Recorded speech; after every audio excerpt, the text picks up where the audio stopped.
Young driver discovers the problem that 20 German engineers couldn't. Then the owner, Jason Miller, felt his hands trembling on the steering wheel as he drove for the third time that week to the German multinational's factory. The businessman Hans Schmidt was growing increasingly irritated in the back seat of the Cadillac, speaking on the phone in German with words Jason didn't understand, but the tone made it clear something was very wrong. The problem haunting the Detroit factory had already lasted 4 months. 20 of the best engineers sent directly from Germany worked day and night trying to figure out why the machines in the new production line had mysterious failures, causing defects in 1 out of every 3 parts manufactured. The losses had already surpassed $15 million, and Hans knew if they didn't solve it soon, the German headquarters would shut down the American operation. Jason, just 22 years old, had been hired as a private driver 3 months earlier, when his financial situation was desperate. His mother, Mrs. Dorothy, 68 years old, needed treatment for diabetes and high blood pressure, and the health insurance provided by the company was the only way he could properly care for her. The son of a mechanic who spent his whole life fixing cars on the outskirts of Dearborn, Jason grew up around engines and parts, developing a sharp ear for any strange noise a vehicle might make. That Tuesday morning, while waiting for Hans to finish a tense meeting with the engineers, Jason walked through the factory halls, observing the machines in operation. There was something about the noise that bothered him, a subtle vibration he had noticed before, but that no one else seemed to pick up on. It was similar to the sound his father always said came before serious problems in the old engines they used to fix together. When Hans came out of the meeting with his face red from anger, Jason gathered the courage to speak.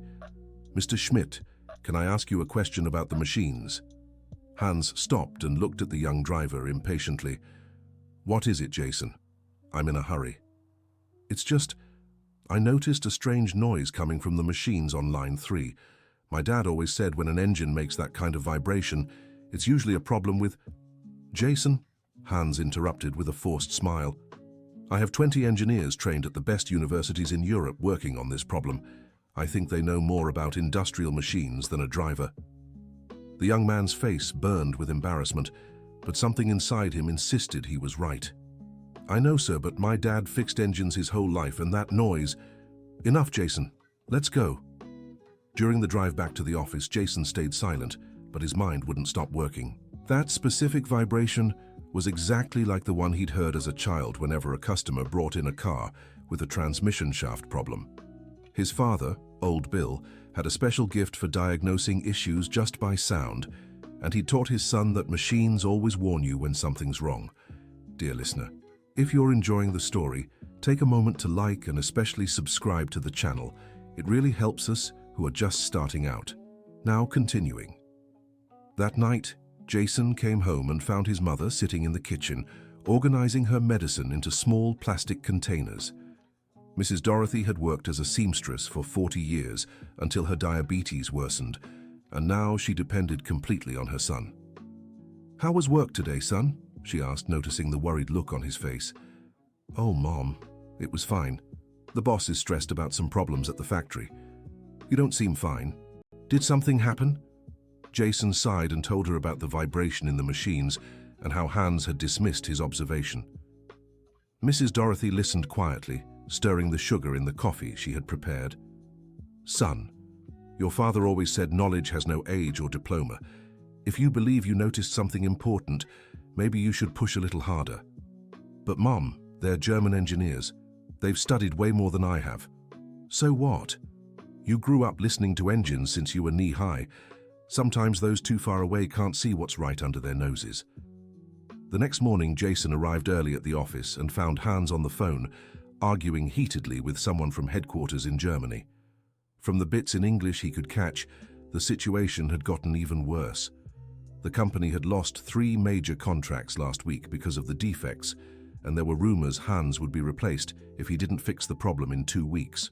When Hans hung up, Jason took a deep breath and tried again. "Mr. Schmidt, I know yesterday you said that—" "Jason, I don't have time for this now," Hans interrupted, shoving papers into his briefcase. "We need to go to the factory. 2 more specialists from Germany arrived today." During the drive, Jason watched Hans in the rearview mirror. The 58-year-old executive looked like he'd aged 10 years in the last few months.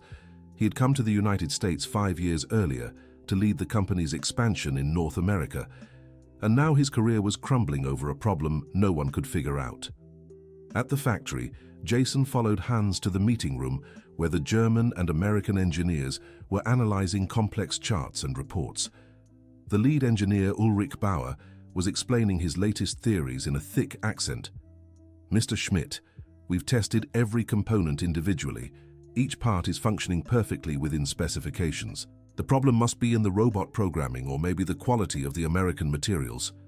Jason stayed near the door, trying not to draw attention but observing everything. When Ulrich showed the failure charts, the young man noticed something that made his heart race. The failures weren't random like everyone thought. There was a clear pattern. They always happened after the machine completed exactly 1,500 operating cycles. His father had always said mechanical problems with specific patterns were usually caused by wear or play in components that moved cyclically. Jason remembered a Beetle they'd fixed when he was 15, which had the same kind of intermittent failure after a certain number of engine rotations. When the meeting ended without conclusions, Jason followed Hans through the factory halls. He knew he was risking his job, but he couldn't stay quiet. "Mr. Schmidt, I need to talk to you about something important." Hans stopped abruptly and turned to the young man. "Jason, we've been over this. You're a great driver, but you don't understand industrial engineering." "Sir, I saw the charts in the meeting. The failures always happen after 1,500 cycles. That's no coincidence." Hans hesitated for a moment. The observation made sense, but it was coming from a simple driver. "So? What does that mean?" "My dad always said when a problem has a fixed time pattern, it's usually play in a shaft or wear in a gear. The part works fine at first, but after too much movement, the play increases and causes vibration." Hans looked at Jason with a mix of curiosity and skepticism. The engineers already tested all the shafts and gears. Everything's within specs. "But sir, did they test the parts while stationary or in motion?" The question made Hans stop walking. The tests had indeed been conducted with the machines turned off, checking only static measurements and tolerances. "Jason, are you suggesting that 20 expert engineers didn't think to test the parts while in motion?" "No, sir, I'm not criticizing anyone. It's just that sometimes when we get too focused on complicated theories, we forget to check the basics." Hans fell silent for a few seconds, absorbing the young man's words. The pressure was so intense that he was willing to consider any possibility, even if it came from an unlikely source. "All right, Jason, you have 5 minutes to explain your theory to me." Jason felt his heart race. He knew this was his only chance. "Sir, can I show you on the machine?" Hans nodded, and the two walked over to the production line. Jason pointed to one of the machines that was running normally. "Look, sir, the machine is operating perfectly now, but if we pay attention to the sound..." Jason placed his hand on a metal structure near the machine and closed his eyes, focusing on the vibration he felt through the metal. "There's a very subtle vibration here, almost imperceptible. My father taught me to feel these things with my hands, not just with my ears." Hans mimicked the gesture, placing his hand in the same spot. There was indeed a faint vibration, nearly undetectable. This vibration increases as the machine runs. After 1,500 cycles, it becomes strong enough to misalign the parts during production. But what would be causing this vibration? Jason pointed to a set of gears at the bottom of the machine. "Probably one of the bronze bushings down there. Over time, friction increases the play, even if it's almost unnoticeable. It's like a car that vibrates only at high speed, but doesn't cause issues at low speed." Hans examined the indicated area. They were seemingly simple components, ones the engineers had likely considered secondary in their analyses. "And how do you suggest we test your theory?" "Sir, we'd need to measure the machine's vibration over the full 1,500 cycles, not just at the start, but track how it changes." Hans looked at Jason with an expression mixing surprise and interest. The explanation made sense, and it was simple enough to have been overlooked in more complex analyses. "Jason, You understand that if your theory is wrong, I'll look ridiculous to my engineers. A businessman who listened to a driver instead of trusting trained specialists. I understand, sir, but if I'm right, you'll save the factory. Hans took a deep breath and made a decision that would change everything. All right, I'll give your theory a chance. But on one condition. If you're wrong, you're fired immediately, and if you're right, well, we'll see. Jason felt a chill in his stomach, but nodded. He knew he was risking not just his job, but his mother's medical treatment. Yet something inside him insisted he was on the right path. Hans called Ulrich Bauer and explained the situation. The German engineer was visibly irritated. Mr. Schmidt, with all due respect, we can't waste time on amateur theories. We already have a tight testing schedule. Ulrich, I understand your position, but we've been stuck for 4 months without solutions. A fresh perspective might be exactly what we need. But sir, this young man has no technical training. How can he suggest something our specialized team hasn't considered? Jason felt all eyes turn to him. The moment was awkward, but he decided to stand his ground. Mr. Bauer, I grew up fixing engines with my father. Sometimes those used to simple problems can see things that those who only study complex cases might miss. Ulrich made a disdainful expression. Fixing old cars is very different from understanding high-precision industrial machines. That's true, sir. But vibration is vibration. The basic principles are the same. Hans stepped in before the discussion could go further. Ulrich, let's do this. You oversee a test following Jason's suggestion. If it doesn't work, we go back to your methods. If it does, we'll figure out how to proceed.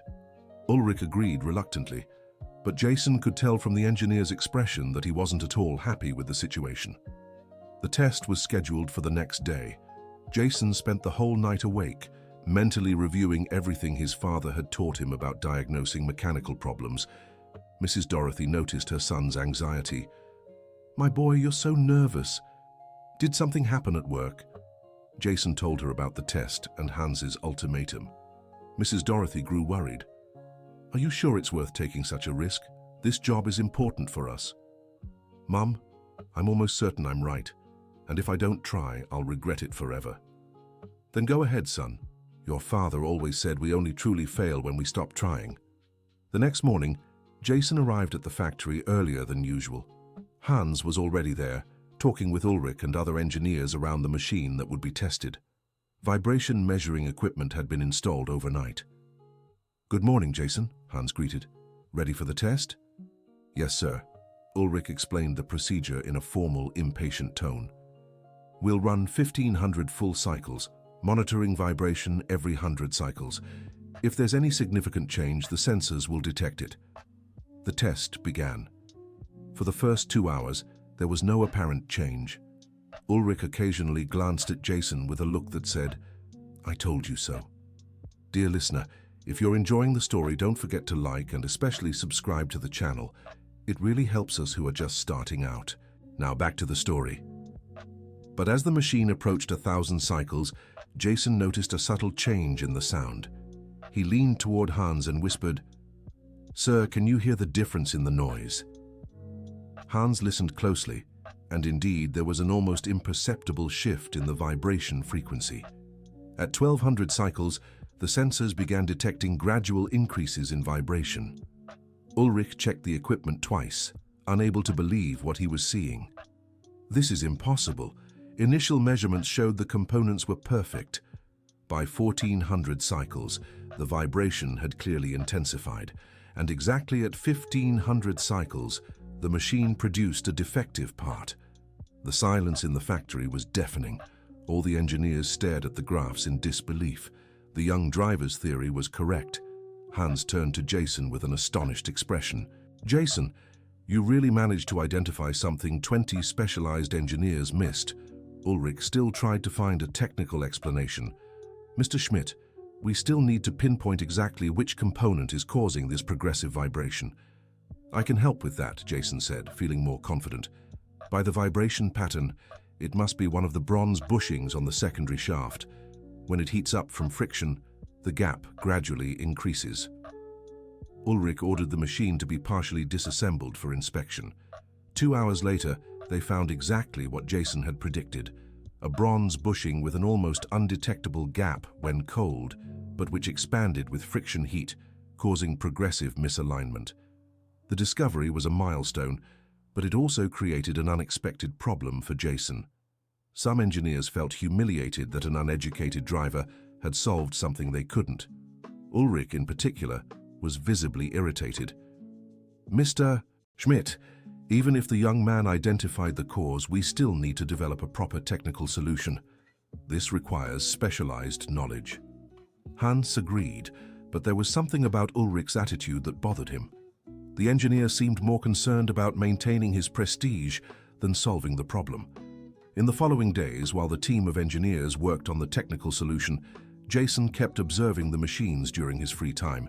He discovered that the issue wasn't limited to just line 3, but affected all the machines in the factory to varying degrees. When he reported this observation to Hans, Ulrich reacted poorly. "Mr. Schmidt, with all due respect, I think the driver has contributed enough.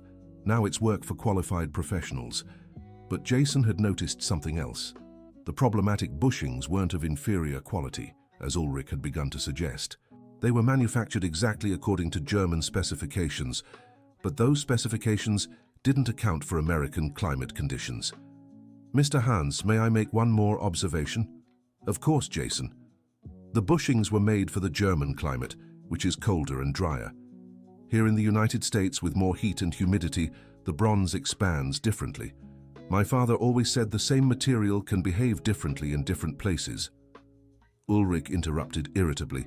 "That's baseless theory. The thermal expansion of bronze is a well-known and calculated phenomenon." "Yes, sir," Jason replied respectfully. "But did the calculation account for the temperature and humidity variations in Detroit?"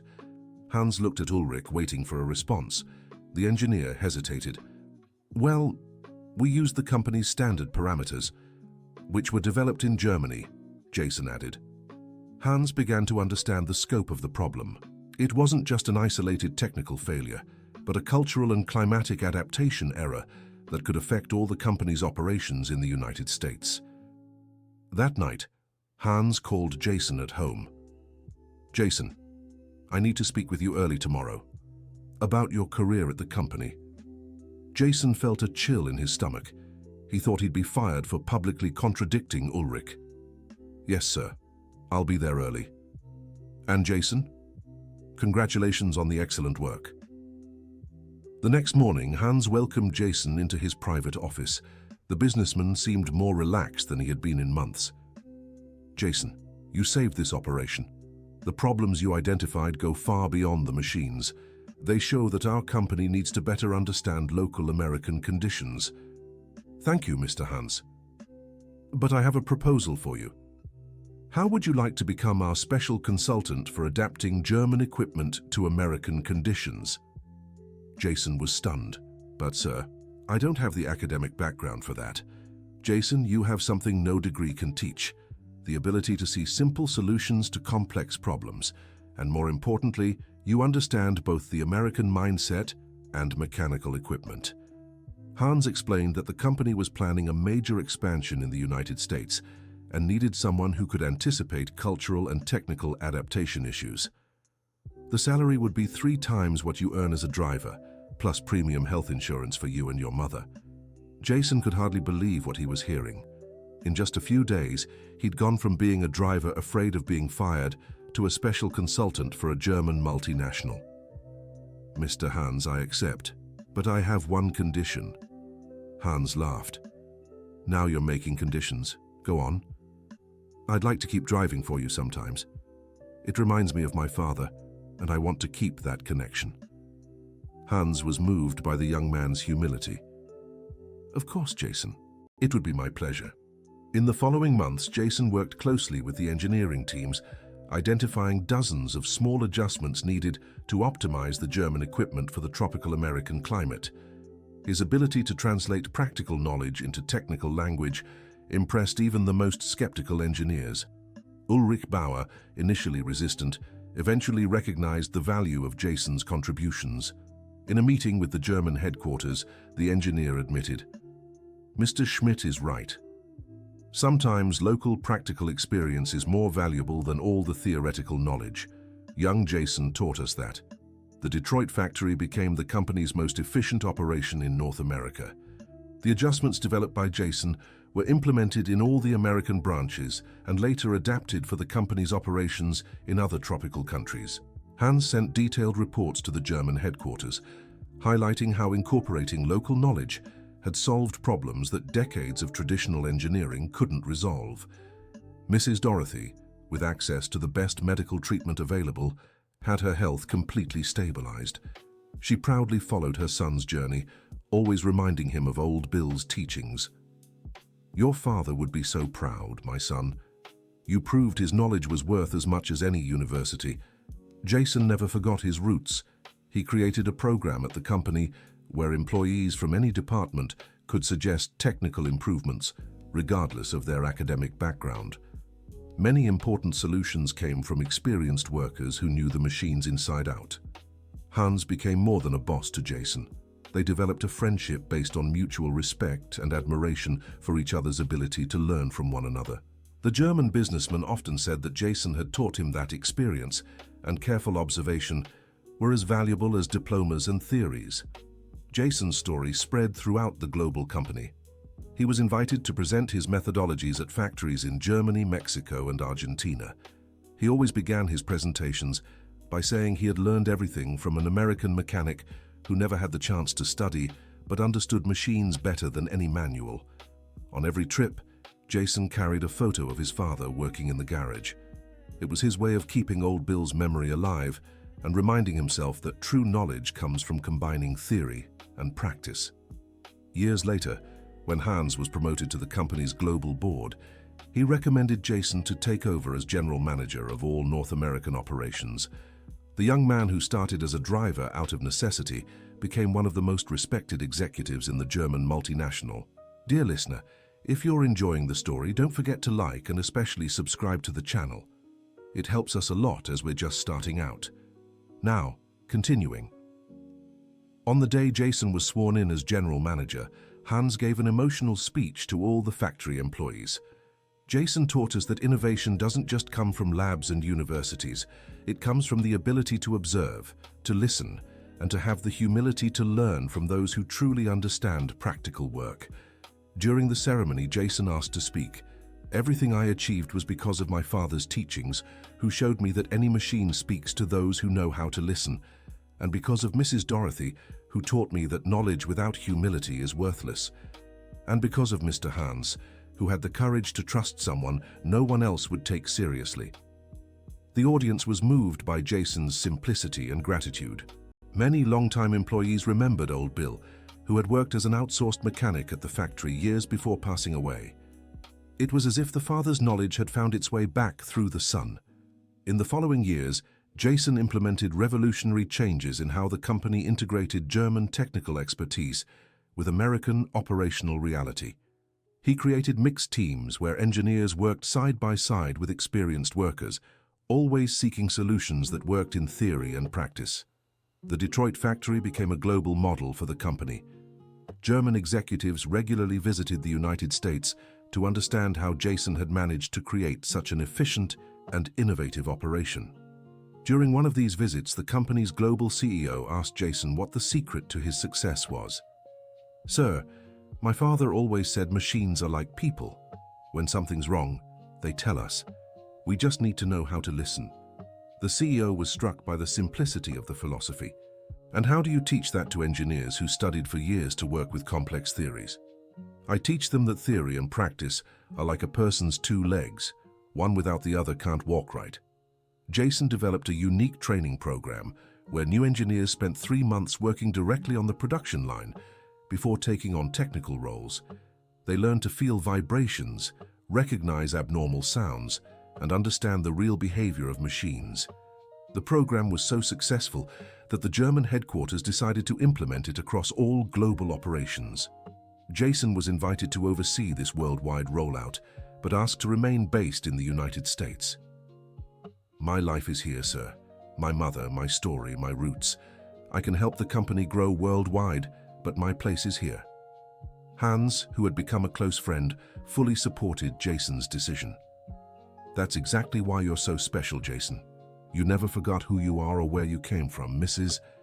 Dorothy, now 75 and in excellent health, became something of a factory mascot. The employees knew her as the manager's mother, and she loved visiting the company to see her son at work. "My son, you've achieved all this without ever changing who you always were," she'd say proudly. Jason created a memorial at the factory in honor of old Bill and all the mechanics and workers who had labored there over the years. A plaque read, "To the practical knowledge that moves the world, a tribute to the masters who teach with their hands." Jason's story inspired many young people in the region. He established an internship program where workers' children could work at the factory while studying, ensuring local talent was identified and nurtured. Hans, nearing retirement, often reflected on how a chance encounter with a young driver had completely changed his perspective on leadership and innovation. "Jason taught me that true knowledge has no age, education, or social standing," he'd tell colleagues in Germany. "It's just about the willingness to observe, learn, and improve." During a global company meeting, Jason presented a report on 5 years of optimized operations in the United States.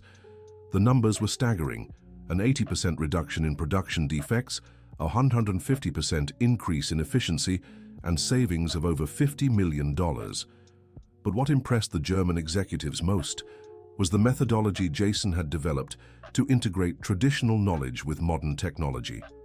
"We spent decades trying to transfer German technology to the United States," the company president said. "Jason showed us it's a two-way street. We also need to transfer American knowledge to Germany." Jason's philosophy began influencing other areas of the company beyond production. Sales departments began including employees with hands-on experience in product development teams.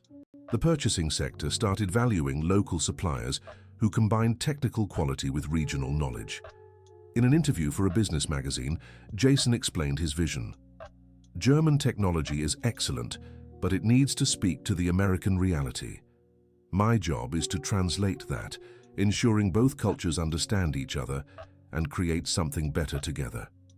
The article made waves nationally and internationally. Jason received invitations to speak at universities and business conferences, always delivering the same message. True innovation comes from combining technical knowledge with practical experience. During a lecture at the University of Michigan, an engineering student asked, "Mr. Jason, how did a driver solve something that 20 German engineers couldn't?"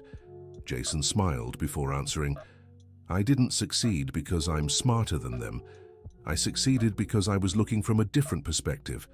They knew a lot about complex theories. I knew little about theories, but a lot about how machines behave in practice. When we combined both kinds of knowledge, we found the solution." The response became an example in management textbooks about the importance of diverse perspectives in work teams. Jason never stopped occasionally driving for Hans, even after becoming general manager. Those moments in the car were when the two men, now close friends, reflected on the extraordinary journey they had shared. "Jason, do you know you changed my life as much as I changed yours?" Hans said during one of those drives. "How so, Mr. Hans?" "You taught me that being a good leader isn't about having all the answers. It's about recognizing good ideas even when they come from unexpected places." Hans had applied this lesson in all his subsequent operations. He created direct communication channels between top management and frontline employees, always seeking insights that might go unnoticed in traditional hierarchies. The friendship between Jason and Hans became legendary in the company. Two men of completely different ages, cultures, and backgrounds, united by mutual respect and the belief that good ideas can come from anywhere. During a company celebration, Hans made a special toast. "To Jason, who taught me that a true leader isn't the one who knows everything, but the one who recognizes knowledge wherever it may be." Jason, moved, replied, "And to Mr. Hans, who had the courage to listen to a young driver when no one else would. That made all the difference in my life and my family's."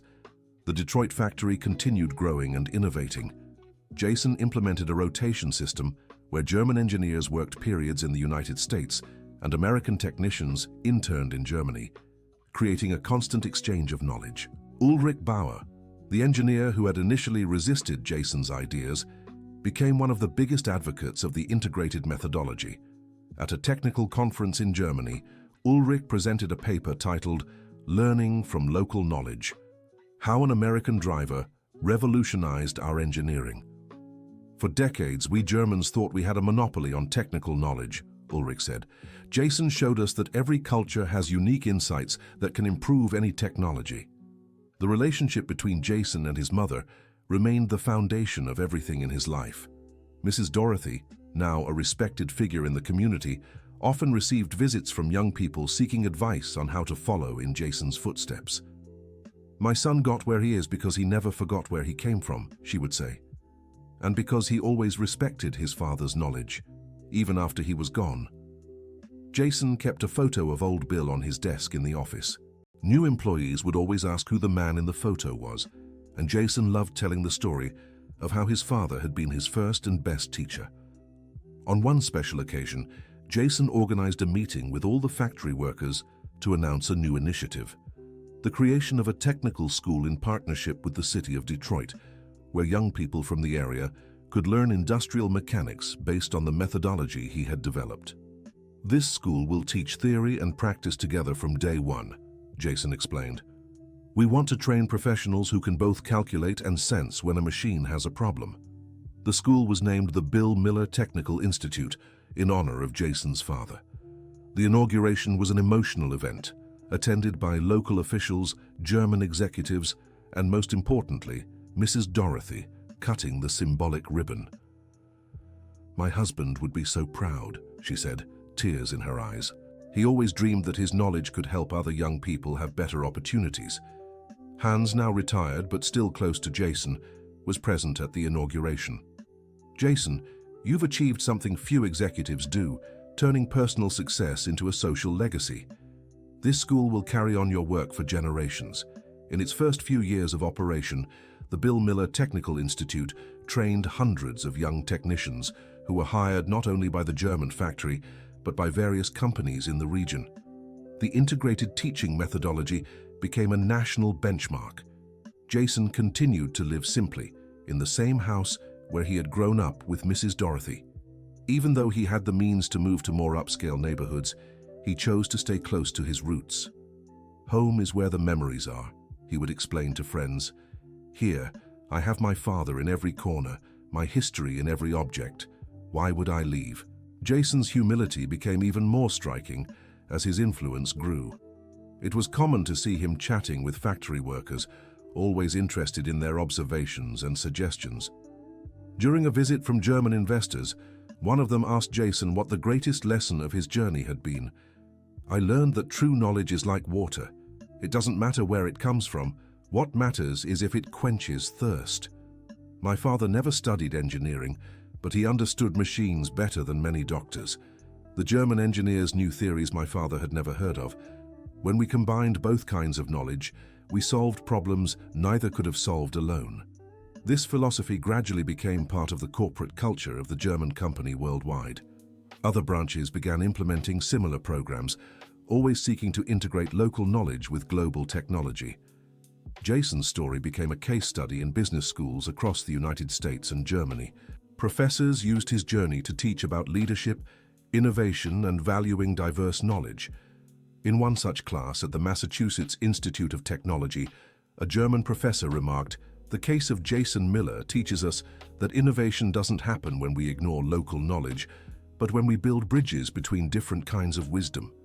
Jason received numerous awards and honors over the years, but he always made sure to dedicate them to his father's memory and his mother's support. During a ceremony at the National Association of Manufacturers, where he was named Executive of the Year, Jason moved the audience with his speech. "This award isn't mine. It belongs to a mechanic named Bill Miller, who died without knowing his teachings would save an entire factory. It comes from a seamstress named Dorothy Miller, who taught me that humility is the foundation of all wisdom. And it comes from a German businessman named Hans Schmidt, who had the courage to listen when no one else would." The audience rose in an emotional standing ovation. Many executives present were moved by Jason's gratitude and simplicity. Hans, who was at the ceremony, couldn't hold back his tears. Jason achieved something few leaders do, he remarked later. He grew professionally without losing his human essence. Mrs. Dorothy, now 80 years old, remained Jason's greatest advisor. Even with age-related vision problems, she could still guide her son during important decisions. "My son, you've already proven everything you needed to prove. Now it's time to make sure other young people have the same opportunities you had." Following his mother's advice, Jason created a scholarship fund for the children of factory workers who wanted to study engineering. The fund was supported by part of his own resources and contributions from the German company. "Education is the only investment that never loses value," Jason would say. "Every young person who gets to study could be the next to solve problems no one else can." The fund had already benefited over 200 young people by the time Jason completed 15 years at the company. To celebrate, Hans organized a surprise party at the factory, bringing together current employees, retirees, and even some German engineers who had worked on the original project. Ulrich Bauer came all the way from Germany to attend. "Jason, you taught me that being an engineer isn't about knowing all the answers, but about asking the right questions to the right people," Ulrich said during his speech. The party was a celebration not just of Jason's career, but of everything he had built, a culture of collaboration, a legacy of teaching, and a bridge between different forms of knowledge. During his own speech at the party, Jason looked at the audience filled with familiar faces and said, "When I started here as a driver, my only goal was to get health insurance for my mother. I never imagined it would turn into such a special professional family. Every person here has been part of my story." After the party, Jason and Hans walked alone through the factory halls, revisiting the place where it all began 15 years earlier. "Do you remember the day you dared to speak up about the machine vibrations?" Hans asked. "How could I forget? I was terrified of being fired, and I was terrified of listening to a driver. Thank goodness we both had courage." They stopped in front of the machine where Jason had made his first observation. A plaque had been installed there with the words, "Where practical knowledge met science, March 15, 2009. "Jason, what do you think was the most important moment in this whole story?" Hans asked. Jason thought for a few seconds before answering. "I think it was when you decided to listen to me, even though you thought it was impossible for me to be right. That changed everything." "For me, it was different," Hans said. "The most important moment was when you had the courage to speak up even knowing you could be fired. That showed you truly believed in what you were saying." The two men stood in silence for a few minutes, each lost in their own reflections about the extraordinary journey they had shared. Jason's story continued to inspire people far beyond the factory walls. His biography was written by a German journalist who visited the United States to research innovation in emerging countries. The book, titled The Driver Who Taught the Engineers, became a bestseller in Germany and was later translated into multiple languages. Jason donated all the royalties to the scholarship fund he had created. "This story isn't mine," he said at the time of the launch. "It belongs to every young person who has knowledge but lacks opportunity, and to every leader who needs to learn to listen." The book's success led to Jason being invited to speak in various countries. He only accepted invitations that allowed him to promote his methodology for integrating practical and technical knowledge. During a lecture at Stanford University in Germany, a student asked, "Mr. Miller, what would you say to someone who has good ideas but can't get their superiors to listen?" Jason smiled before answering, "Respectful persistence. Keep trying, but always with humility. And remember, the best way to prove an idea is good is by showing results, not just talking about it." His response became a famous phrase among students and young professionals: "Prove it by doing, not just saying." Back in the United States, Jason implemented another innovation at the factory: a reverse mentorship program where experienced employees learned new technologies from younger workers, while the younger ones gained practical knowledge from the veterans. "Knowledge is a two-way street," Jason explained. "Everyone has something to teach and something to learn." The program was so successful that other companies in the region began adopting similar models. Jason always shared his methodologies freely, believing knowledge should be spread, not hoarded. At a business conference in Detroit, Jason was questioned about his open sharing policy. "Mr. Miller, isn't there a risk of creating competition for your own company?" "Competition based on knowledge is good for everyone," he replied. "It pushes everyone to keep improving. Besides, knowledge that isn't shared eventually dies." This philosophy reflected the lessons he had learned from his father, who always said, "Knowledge kept is knowledge lost." Mrs. Dorothy, despite her advanced age, remained a constant presence in Jason's life. She had become a kind of matriarch to the factory family, known and respected by all the employees. In an interview with a local newspaper, a reporter asked her the secret to her son's success. "My son learned early that true success is when you help others grow with you. He never forgot that." End of story. Now tell us what you thought of this inspiring story about Jason Miller. Do you believe practical knowledge is as valuable as academic training? Share your thoughts in the comments and your own experiences of when simple wisdom solved complex problems. If this story touched your heart, don't forget to like and subscribe to the channel so you won't miss other uplifting tales like this one.